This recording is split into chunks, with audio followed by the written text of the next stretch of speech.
Bonjour à tous, bienvenue dans l'émission Quoi ma gueule, l'émission qui décrypte le personal branding. On est aujourd'hui avec Arnaud Guillaume, cofondateur de e-Recycle. Salut Arnaud.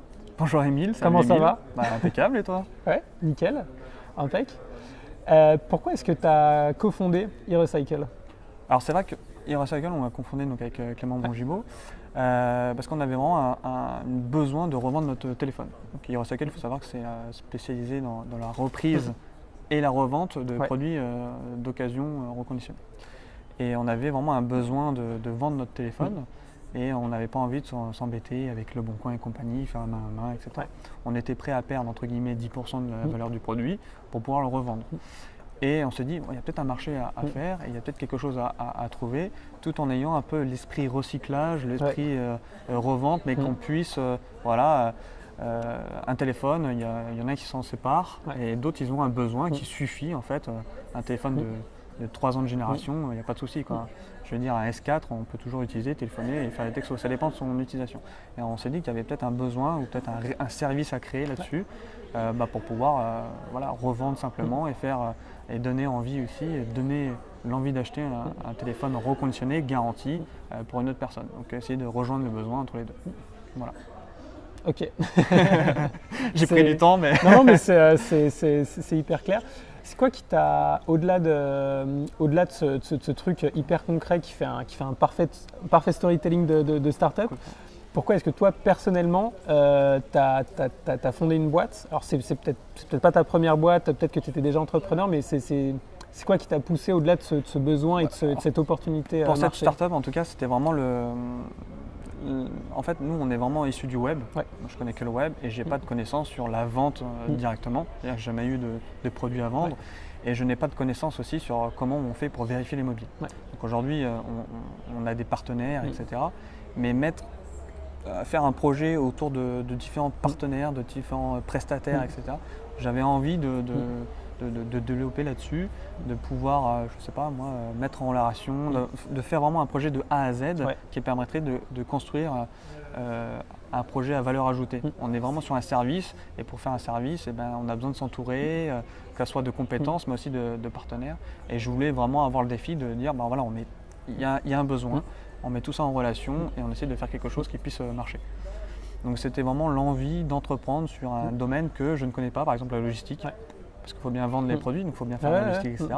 Comment on fait? Et on va être curieux, on va essayer de tester, etc. Alors que le web, je maîtrise, mais le reste, je ne maîtrise pas. Non. Mon défi, c'était de dire, on va s'ouvrir à d'autres choses. On va voir quelle est la possibilité, qu'est-ce qui existe sur le marché, faire du benchmark, voir les entreprises concurrentes, comment elles travaillent. Enfin, voilà, c'était un peu la découverte et c'est ça qui est intéressant, de découvrir d'autres solutions, d'autres business et d'essayer de le rassembler dans un contexte idéal. Ok. Et du coup, c'est quoi le but ultime de ta vie professionnelle? C'est surtout m'éclater. Le but, c'est de se faire plaisir. Donc, quand on fait un métier, que ce soit entrepreneur ou même un autre métier, on est là pour se faire plaisir dans la vie, dans le travail. Moi, j'ai toujours entendu dire que le travail, même l'étymologie du travail, c'est la torture. Ouais. Et sauf que moi, je n'ai pas envie de le considérer comme une torture, j'ai envie de le considérer comme une chance de pouvoir rencontrer des personnes, discuter, échanger. Et il faut le voir ça comme peu importe le travail, mais il faut se faire plaisir. Et donc du coup, dans le métier, moi, ce qui me faisait plaisir, c'est de toucher à tout. Et quand on touche à tout, même à la compta, etc., c'était plus le métier entrepreneur, entreprendre quelque chose et faire évoluer un truc, une petite entreprise en une plus grande éventuellement. Je n'ai pas de désir de valoriser ma boîte plus tard à 100 milliards d'euros, mais c'est vraiment construire un truc comme si on était, je sais pas, dans un jeu vidéo, SimCity, et construire sa ville. Voilà, c'était vraiment ça qui me plaisait. Aujourd'hui, c'est dans le web, c'est dans cette chose-là.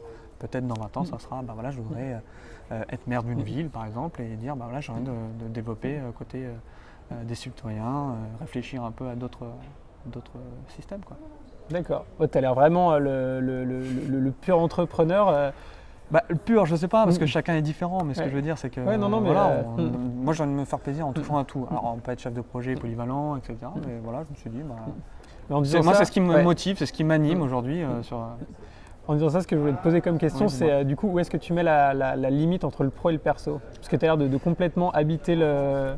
Alors voilà, il y a toujours la limite, et c'est vrai que nous, quand on a créé la boîte directement, limite on était dans notre garage, et on se dit, avec mon associé, On s'est dit, bon, il faut qu'on trouve des locaux, quitte à investir notre argent. Donc, ça faisait comme si on avait un loyer et demi, on va dire, dans notre vie. On s'est dit, il faut vraiment qu'on ait un espace de travail à partager. Il y a longtemps, on avait créé une première boîte, c'était il y a 7 ans. Et c'est vrai qu'on avait besoin d'avoir un cadre de travail et surtout une animation autour de ce travail. Donc on avait commencé un peu les prémices du coworking avec d'autres boîtes, donc on louait des locaux. Et on s'est dit, voilà, comme ça on arrive dans le travail, on fait notre travail et ensuite, bien sûr, on peut s'amuser ailleurs, on peut travailler aussi chez soi. Mais d'avoir un cadre de travail, ça permet d'être beaucoup plus productif. Et on avait besoin d'avoir une productivité et une communication en direct, même si aujourd'hui il y a Skype et compagnie. C'est toujours bien intéressant de faciliter la communication et de dire qu'est-ce qu'on fait là-dessus, etc. Donc on avait besoin d'avoir un cadre de travail pour pouvoir avancer et entre guillemets officialiser la société. Donc j'arrive à faire la part des choses en ayant vraiment le côté travail et le côté on va dire privé, même si toujours en tant qu'entrepreneur, de mon côté, il y a toujours tout qui se mêle. Mais il faut savoir faire la part des choses et quand déjà tu gardes le côté cadre de travail et cadre de vie personnelle, tu arrives déjà à faire plus, à scinder les deux parties. Ok. Donc tu as monté d'autres boîtes avant? Exactement, oui. Comment est-ce que tu vois que tu avances au quotidien à la fois dans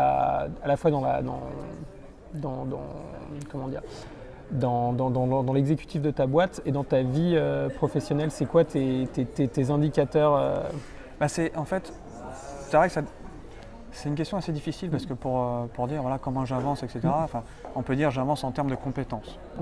C'est vrai que je commence à toucher un peu à tout, à certaines choses, je me spécialise dans certains domaines et j'ai une ouverture sur d'autres domaines. Donc là, pour moi, c'est quand même on va dire un indicateur de performance où j'arrive à, aujourd'hui tu me parles de logistique, je vais pouvoir te répondre à certaines questions alors qu'il y a 3 ans non. Donc j'arrive à avoir une connaissance là-dessus. Oui, pour toi c'est vraiment un objectif de… C'est pas un objectif, mais c'est-à-dire que si un jour, moi je me suis toujours dit, si un jour tu veux pouvoir diriger, avoir une équipe et diriger, il faut déjà que tu puisses avoir la connaissance métier. Sans cette connaissance métier, tu dois faire confiance. Je fais toujours confiance, mais le truc c'est de pouvoir cadrer le travail et savoir qu'est-ce qui est faisable et pas faisable. C'est pareil quand tu recrutes, soit tu passes par un cabinet spécialisé, soit en revanche, tu dis je sais que c'est le bon profil parce que tu sais qu'il va pouvoir réaliser le travail ou les tâches que tu peux lui fournir. Et donc je me suis dit, il faut que je puisse avoir différentes compétences comme un chef de projet. Et c'est là-dessus, en fait, j'ai démarré avant d'être entrepreneur. Je me suis dit, pour diriger une équipe, qu'est-ce qu'il faut? Il faut différentes compétences. Par exemple, dans le web, il faut savoir connaître un peu ce que c'est le design, le UX, connaître aussi un peu le code, savoir comment manager, savoir comment gérer un projet de A à Z et comment être dans les délais. À partir de ça, j'ai essayé de faire différentes formations, différents projets pour pouvoir arriver à une compétence globale. Pas une expertise, mais des compétences qui me permettent de connaître de manière globale en fait cette profondeur ou pas, mais de savoir comment on peut manager mes équipes. Et je ne sais plus c'était quoi ta question au début, mais c'était par rapport à l'objectif, moi, quel est mon objectif dans la vie professionnelle. C'est de pouvoir m'ouvrir sur différents secteurs, d'avoir une connaissance métier globale et surtout de me faire plaisir, comme j'ai dit au début. Mais c'est vraiment toucher un peu à droite à gauche, différents domaines, pour avoir pouvoir plus tard dire je peux te conseiller sur certains domaines, je n'ai pas une expertise, ça c'est plus les experts qui vont me dire par exemple en JS tu fais telle chose. Moi je dirais peut-être par rapport à la connaissance client je ferai des connexions, un peu comme ce qu'on voit au Blend. Je ferai des connexions où je dirais tiens c'est intéressant d'avoir cette valeur là, attention tu dev mais par contre il faut avoir ce côté web marketing, etc. Donc faire les connexions entre les différents cœurs de métier pour pouvoir avoir une vision juste et développer un produit qui soit fort et impactant. Comment tu te projettes dans 30 ans par exemple? Ça c'est toujours la question c'est difficile de se projeter parce qu'en fait le domaine technologique il change tellement vite, c'est qu'en 5 ans on a déjà…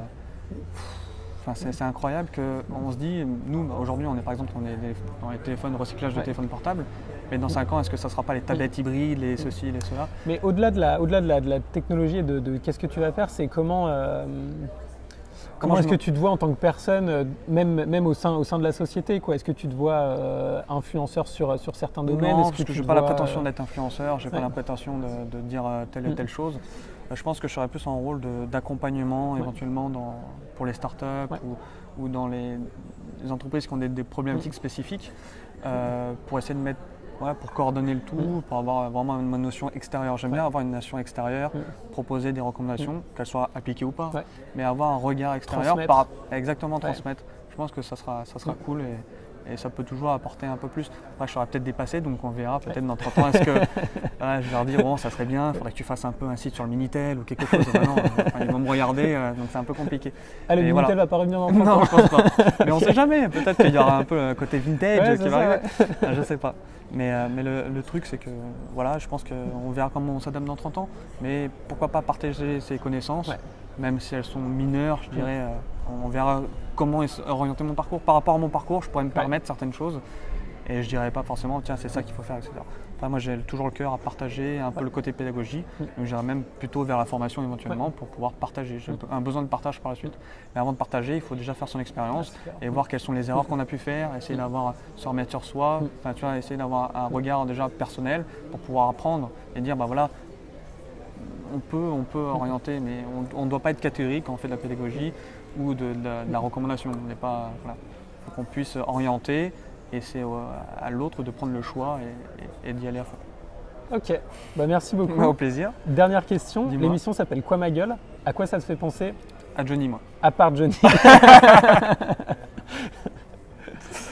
Ça me fait penser aux têtes brûlées. Je sais pas pourquoi, c'est l'idée qui vient. Les petits bonbons là. Exactement, les petits bonbons, j'en ai vu il y a une semaine, je me suis dit tiens. Ça existe encore? Exactement, Génial. Je crois qu'ils ont changé le système, mais tête brûlée. Quoi ma gueule, mais tête brûlée. C'est une relation entre tête, quoi ma gueule. Rien à voir. Pourquoi pas? Nous on n'est pas là pour juger. Merci beaucoup Arnaud Guillaume. Merci à tous d'avoir suivi l'émission. Retrouvez-nous sur notre chaîne YouTube et notre page Facebook. À très vite.